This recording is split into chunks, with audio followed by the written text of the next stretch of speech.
Alright, music lovers, this is Devin Bender from Right On Track Tunes coming at you with another album review.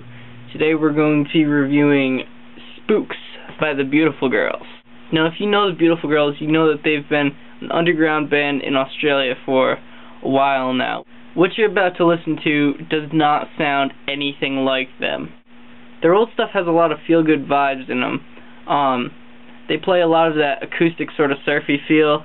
However, this album is completely different. Now, I know when you think different, you're thinking, oh, the band's just experimenting, it's just gonna suck anyway. Well, this, I am glad to tell you, is a great album, especially if you're into reggae. Most of the album comes from the lead singer, Matt McHugh. He himself did a lot of studio exploration with drum kits and drum samples, which is what most of this album actually is. The theme of this album looks more towards Matt McHugh's inner self and his feelings, whereas in their previous music they would look outwards. Now, as far as the different sound goes, it's very dubsy, very reggae. Three instruments that you hear a lot throughout the album: horns, synthesizers, and a keyboard. This album is one of the band's biggest attempts at trying to be heard. Alright, so let's get into the album. The first track, Spooks, is more or less an introduction to the album. It's sort of Pink Floyd-esque, a little trippy, and they use a lot of echoing horns in there. First time hearing this track, I got the impression of sort of a lazy hot city morning. It then transitions into the next track, My Mind is an Echo Chamber, which is indeed very echoey. It has a nice echoey sound. I feel that this track sort of sets up the album. A lot of what you hear in this track you'll hear in other tracks. Especially the horns. They definitely use a lot of horns in this album.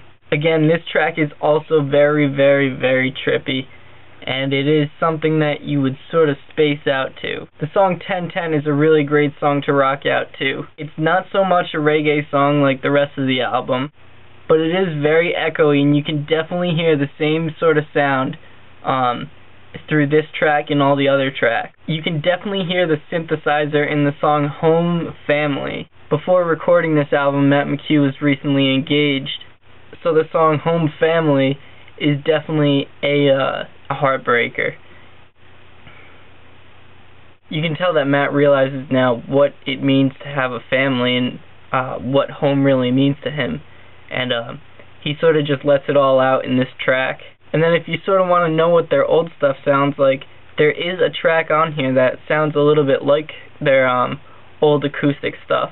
It's called Be Some Melody. It's sort of a bluesy track, trying to say that everything's sort of going to be alright. He's sort of saying, I'm sorry I messed up for whatever I did. And the second to last track, one of my favorite tracks on the album, is Rockers, Downtown Upstyling.